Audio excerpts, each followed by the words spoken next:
A federal judge in California has temporarily blocked the Trump administration's effort to terminate temporary protected status, TPS, for hundreds of thousands of Haitian and Venezuelan migrants.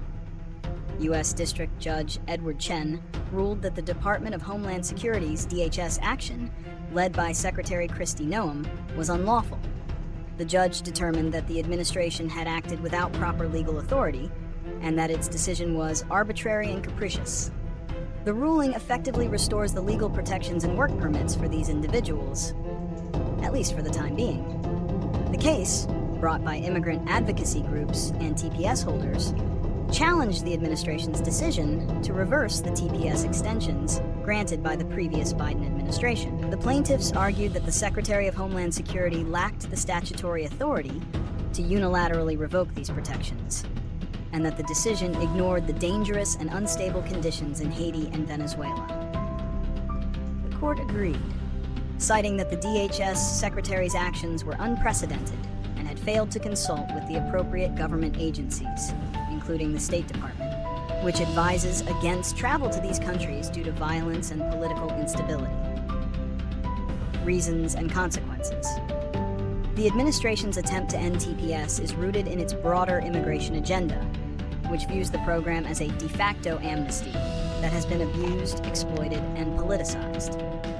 The stated reason for the termination was that conditions in Haiti and Venezuela had improved enough for migrants to return safely, an assertion that was contradicted by the State Department's own travel advisories. The administration's actions align with its campaign promises to reduce both legal and illegal immigration and to prioritize what it considers the safety of Americans. The consequences of the judge's ruling are immediate and far-reaching. For the migrants themselves, it provides a sense of relief and stability, allowing them to continue to live and work in the United States without the constant fear of deportation. This is especially critical for those who have established lives, families, and businesses in the U.S., and for whom a return to their home countries would be extremely dangerous. The ruling also sends a message to the Trump administration that its immigration policies will be subjected to legal scrutiny and are not immune to challenges in the judicial system. However, the ruling is not a final victory. The Trump administration has stated its intent to appeal, meaning the legal battle is far from over. This ongoing litigation creates a climate of uncertainty for TPS holders, as their status remains in a state of flux. It could also prompt the administration to seek alternative legal avenues or legislative changes to achieve its goals, potentially leading to a protracted and costly legal and political fight. Predictions and solutions. The future of TPS for Haitian and Venezuelan migrants is highly uncertain and will likely be determined in the courts. The Department of Justice will almost certainly appeal Judge Chen's ruling to a higher court, possibly the Supreme Court, which has previously sided with the Trump administration on similar immigration matters. The outcome of the appeal will be a critical determinant of whether these protections are permanently rescinded or upheld. In the long term, the issue of TPS and humanitarian parole will likely remain a central point of contention in U.S. politics.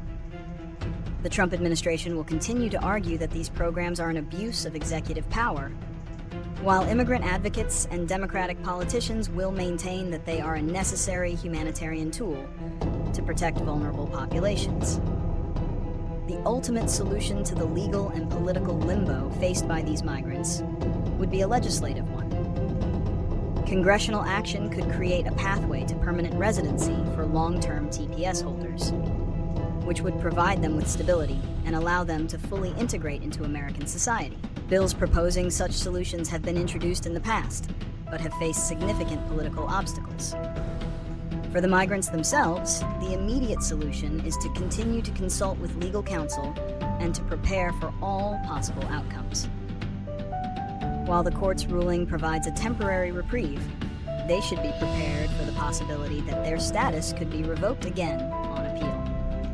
Immigrant advocacy organizations and pro bono legal services will be essential in helping them navigate this complex legal landscape and exploring other potential avenues for legal status, such as asylum or family-based petitions, to secure their future in the United States.